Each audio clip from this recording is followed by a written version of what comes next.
विश्वरंग के इस हिंदी मंच से दुनिया को आपसे जोड़ती मैं पूजा शुक्ला। एक बार फिर से मेरा अभिनंदन, नमस्कार, आप सभी को प्यार। सबसे पहले तो मैं आपको हिंदी दिवस की बधाइयाँ दूँ। पूरे देश में हिंदी दिवस मनाया जा रहा है और मुझे ऐसा लगता है कि हिंदी के सामने अगर कभी कोई बहुत बड़ा अवसर था तो वो आज है। इसके पहले हिंदी की उस तरह से विस्तार के बारे में बात नहीं हो सकती थी, क्योंकि टेक्नोलॉजी जो है वो अब उपलब्ध है, काम को कर सकती है। एक और तो भारत में व्यापार और भारत एक बहुत ही शक्तिशाली देश के रूप में उभरा है। भारत को बड़े बाजार के रूप में देखा जा रहा है। भारत को शिक्षा और व्यापार के बड़े केंद्र के रूप में देखा जा रहा है। और दूसरी ओर टेक्नोलॉजी अभी ऐसी उपलब्ध है कि वो आपको विस्तार करने में, उसका मदद करने में बहुत तेज़ी से पूरे विश्व में फैला सकती है। और आपको जान के ये आश्चर्य होगा कि विश्व में करीब करीब 113 ऐसे संस्थान हैं जहाँ पर हिंदी पढ़ाई जाती है।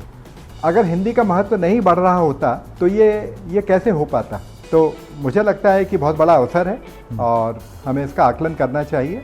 और पहले जो भी हुआ हो, लेकिन अब हिंदी की स्थिति मुझे लगता है अच्छी है और उसके सामने अवसर भी बहुत सारा है। मेरा ऐसा मानना है कि सिर्फ हिंदी साहित्य के पे काम करते हुए हिंदी का बहुत विस्तार नहीं हो सकता है। यानी सिर्फ अगर हम साहित्य पे केंद्रित रहेंगे, हम कविता, कहानी, उपन्यास पे केंद्रित रहेंगे, वो एक बहुत ज़रूरी कंपोनेंट है। और शुरुआत में कलाओं और साहित्य में ही भाषा प्रतिफलित होती है। लेकिन अगर भाषा को पल्लवित होना है, अगर भाषा को विस्तृत होना है, अगर भाषा को बड़ा होना है, अगर भाषा को विस्तारित होना है, तो उसमें अन्य विषयों का आना भी बहुत ज़रूरी है। वो विज्ञान हो, वो अर्थशास्त्र हो, वो राजनीति शास्त्र हो, वो वैचारिकी और सैद्धांतिकी हो, इस सबका हिंदी भाषा में और अन्य जिस भाषा को आगे बढ़ना है उसमें आना बहुत ज़रूरी है। हमने आपकी बातों के खूबसूरत अक्स को सामने रखा है। अपने प्रोग्राम को नए पते, नए ठिकाने दिए हैं। उन्हें जितना मुमकिन था आपके हिसाब से हिंदुस्तानी रंगों से संवारा है। इसके लिए आपका शुक्रिया। उसे विश्व में हिंदी से जोड़ा है। अब भारत से बाहर विदेशी भाषाओं के हिंदी प्रेमी और विद्वान इसे किस तरह से बढ़ा रहे हैं आगे। वो हमारी भाषा में सिर्फ बोल नहीं रहे, उसे विदेशों में सार्थक जीवन भी दे रहे हैं। जैसे मैंने कहा कि हिंदी सिर्फ एक भाषा के तौर पर नहीं पढ़ाई जाती है।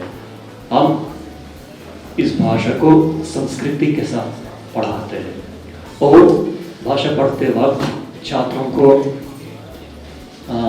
भारतीय संस्कृति संस्कारों के बारे में पता चलता है। तुम खासकर साहित्य में दिलचस्पी लेते हो और आजकल एक निबंध लिख रहे हो। किस लेखक के बारे में? उदय प्रकाश। वो इन दिनों का एक बहुत मशहूर लेखक है आजकल, उदय प्रकाश। बहुत खूब। इसके बारे में निबंध लिखना पड़ता है हमारे यहाँ हिंदुस्तान में। इस तरह से छात्रों के साथ एमफिल के साथ ही ठीक ढंग से निबंध लिखना शुरू होता है। पर यहाँ स्वीडन में हम बहुत जल्दी से छोटे छोटे निबंध लिखते हैं। पहले महात्मा गांधी जी ने एक बार कहा कि हिंदी केवल भारत की राष्ट्रभाषा नहीं, हिंदी एक हृदय की भाषा है। हिंदी एक राष्ट्रभाषा नहीं, हिंदी एक हृदय की भाषा। और मेरी ये बहुत आशा है और ये प्रार्थना है अपने युवक युवती कवि कवित्रियों से, जो कि हिंदी की जो हमने दिया जलाया है उसको आप मशाल बना दीजिएगा और एक दिन उसका सूरज चमका दीजिए। बताती थी अपनी मातृभाषा को कैसे भूल सकता है। और मैथिली शरण गुप्त ने कहा है कि जब मेरी भाषा में तोते भी राम राम जब कहते हैं, मेरे रोम रोम से मानो सुधा स्रोत से बहते हैं। सब कुछ भूल जाए, मैं अपनी भाषा कभी न छोड़ूंगा। वो मेरी माता है, उससे नाता कैसे तोड़ूंगा। भाषा और संस्कृति के ये जितने भी पहलू हैं वो हमारी आगे के जनरेशन की, आगे की पीढ़ी तक पहुंचाने में किसका योगदान होगा? हम और आप सबका ही तो है। अगर हम अच्छा उत्कृष्ट कोटि का साहित्य लिखेंगे, काव्य गोष्ठियां करेंगे, लोगों को प्रभावित करेंगे तो डेफिनेटली जो है आगे आने वाला समय बहुत अच्छा ही होगा। बल्कि हमारे जो भाई बहन विदेश में रहकर हिंदी पर जो कार्य कर रहे हैं, हमें उन पर गर्व होना चाहिए कि वो वहां रहकर भी हिंदी पे इतना उत्कृष्ट काम कर रहे हैं और साथ ही हमें भी जोड़ कर रखते हैं। इसलिए नहीं दिखा सकते कि हम अंग्रेजी पे लटके रहते हैं। हमें लगता है कि अंग्रेजी तो बस खुदा है, तो जब हिंदी हम अपनी भाषा का सम्मान नहीं करेंगे तो वो कहाँ से हमें तवज्जो देंगे और क्यों सीखेंगे। हमारे अपने बच्चे नहीं सीख रहे हैं हिंदी। हमने सुना है यहाँ पर कि बहुत सारे विश्वविद्यालयों में से हिंदी गायब कर दिया है, एमए के स्तर पे, बीए के स्तर पर, और पुराने कवियों को निकाल दिया है। रामचरितमानस कालबाह्य हो गई है लोगों के लिए। मुझे आश्चर्य, शेक्सपियर कालबाह्य नहीं हुआ है लेकिन रामचरितमानस कालबाह्य हो गया, ऐसा कैसे हो सकता है। मेरे पिताजी का तबादला छोटे बड़े शहरों में होता रहा, तो स्कूल में अंग्रेज़ी सीखती थी लेकिन मेरे चारों ओर से मैं हिंदी तरह तरह से उठाती रही। तो ये घुमक्कड़ी किसी न किसी तरह से उसने ज़रूर मुझे प्रभावित किया, मुझ में एक एडवेंचर का जज्बा दिया और भाषा के संग खेल करने का जज्बा दिया। आने वाले समय में सारा विश्व हिंदी सीखेगा। अगर हिंदी के शिक्षक हमारे एमईए की वेबसाइट पे खाली जगह है, इसलिए हिंदी की कक्षाएं लगाइए, एमए हिंदी बनाइए, एमफिल हिंदी बनाइए। विश्व को चाहिए हिंदी सीखने वाले, संस्कृत सिखाने वाले शिक्षक। आज विश्व मांगता है और विश्व मांगता है, इसलिए हिंदी और संस्कृत के शिक्षक विश्व को लगेंगे, क्योंकि भारत माता विश्व गुरु बन चुकी है। मैंने लगभग 1985, अब लगभग 30-35 साल हो गए, जब कंप्यूटर्स हमारे यहाँ आ ही रहे थे, उस समय इस किताब के बारे में सोचा। उस समय मैं विज्ञान के प्रचार प्रसार का काम करता था और मुझे ऐसा लगता था कि यदि हमें अपने ग्रामीण जनों तक पहुंचना है, अगर हमें भारतीय जन जन तक पहुंचना है, मासेस तक पहुंचना है, तो हमें विज्ञान के प्रचार प्रसार का काम हिंदी में करना पड़ेगा। उसके पहले कंप्यूटर क्रांति की बहुत सारी बात हो रही थी, कंप्यूटर का पोटेंशियल हम सब जानते थे, लेकिन ये मैंने पहली बार रियलाइज़ किया कि हमें कंप्यूटर के ज्ञान को ग्रामीण क्षेत्रों तक पहुंचाने के लिए हिंदी में बातचीत करना शुरू करना पड़ेगा। तो ये कंप्यूटर परिचय जो किताब थी, ये पहले ही वर्ष में 1986-87 की बात है, मध्य प्रदेश हिंदी ग्रंथ अकेडमी ने इसको छापा और ये शुरुआत से ही लगभग 1 लाख पहले वर्ष में बिकी और आगामी लगभग 5 सालों में ये 1 मिलियन 10 लाख प्रतियाँ इसकी मध्य प्रदेश में, छत्तीसगढ़ में, बिहार में, राजस्थान में, उत्तर प्रदेश में बिकी और ये एक तरह की टेक्स्ट बुक बन गई सभी उन लोगों के लिए जो कंप्यूटर को जानना चाहते थे। तो इससे ये सिद्ध हुआ कि हमारे लोगों में ज्ञान विज्ञान की बड़ी भूख है कि भाषा इसकी पूर्ति कर सकती है, कि कंप्यूटर को अगर ग्रामीण क्षेत्रों में जाना है तो वो इस भाषा के माध्यम से जा सकता है। और आगे चलकर इस किताब के आधार पर बहुत सारे स्कूलों ने और बहुत सारे महाविद्यालयों ने अपने कोर्सेज बनाए और उस किताब का बड़ा विस्तार हुआ। तो मुझे लगता है कि एक तरह का ये क्रांतिकारी कदम था और ये मानना गलत है कि हिंदी में संप्रेषण नहीं हो सकता है। हम लोगों ने लगभग वो शब्दावली का प्रयोग किया जो आम बोलचाल की भाषा थी, कंप्यूटर को कंप्यूटर ही रहने दिया और उससे लोगों को बड़ा अच्छा लगा, मज़ा आया और किताब अब लगभग मैं कहूँगा कि एक स्टैंडर्ड बुक है जो कि सभी जगह पर पढ़ी जाती है। तो हमारी भाषा अभी लगभग 125-150 साल पुरानी है और बहुत यंग भाषा है। इसमें ऐसे बहुत से काम नहीं हुए हैं जो कि अन्य भाषाओं ने शायद कर लिए होंगे। तो जब हम कंप्यूटर की ईजाद होती है या कोई नए संयंत्र की ईजाद होती है तो देखना पड़ेगा कि हमारे यहाँ उसका जो लोकप्रिय स्वरूप है उसी में हम लोगों से बातचीत करें।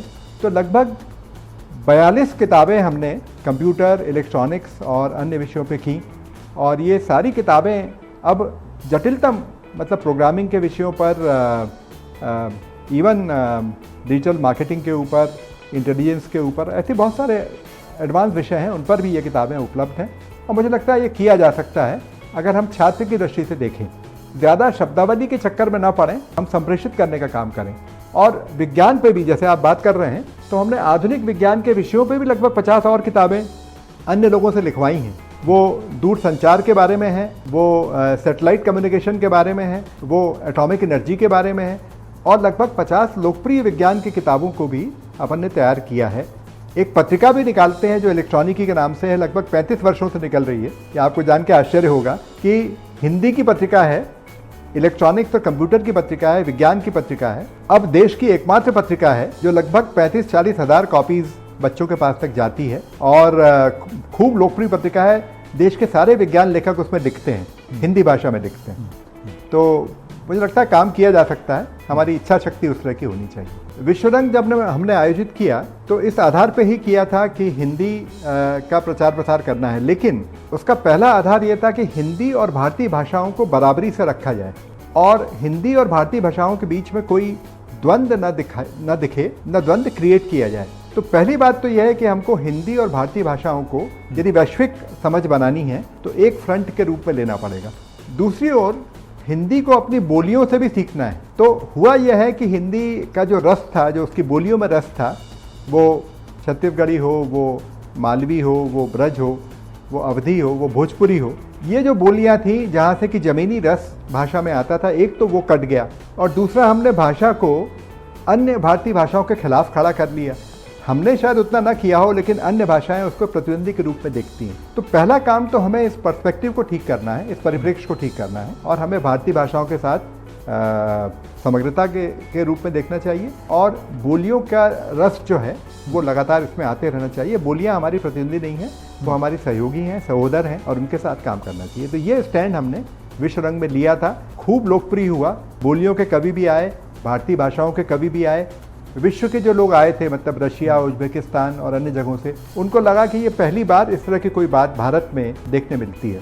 एक यूटा ऑस्टिन हैं जो इंग्लैंड में हिंदी पढ़ाती हैं, तो उन्होंने ये कहा कि देखिए, भारतीय भाषाओं में, हिंदी में विशेषकर, विद्वान तो बहुत सारे हैं लेकिन हिंदी के प्रेमी कम हैं। तो हमें सिर्फ विद्वान ही नहीं बल्कि प्रेमी पैदा करने हैं जो कि हिंदी की अन्य भाषाओं के साथ प्रेम करते हो। मैंने जर्मन दार्शनिकों के, अंग्रेजी लेखकों के, स्पेनिश लेखकों के हिंदी अनुवाद किए हैं, अंग्रेजी के माध्यम से किए हैं, लेकिन वो अनुवाद उतने प्रांजल भाषा में किए गए हैं जो अभी लगभग ओरिजिनल का मदा देते हैं, मतलब जैसा आप ओरिजिनल पढ़ेंगे वैसा मदा देते हैं। तो हमें अनुवाद का वाकई बहुत बड़ा काम करना चाहिए और हमारे विश्वविद्यालय में एक स्कूल ऑफ ट्रांसलेशन हमने बनाया है। और दूसरी बात एक और कहना चाहता हूँ कि अन्य भाषाओं से हिंदी के साथ साथ हमें हिंदी को भी अन्य भाषाओं में ले जाने का काम करना है।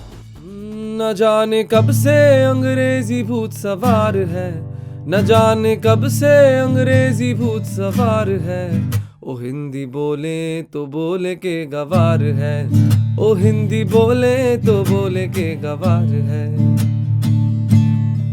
न जाने कब से अंग्रेजी भूत सवार है, न जाने कब से अंग्रेजी भूत सवार है।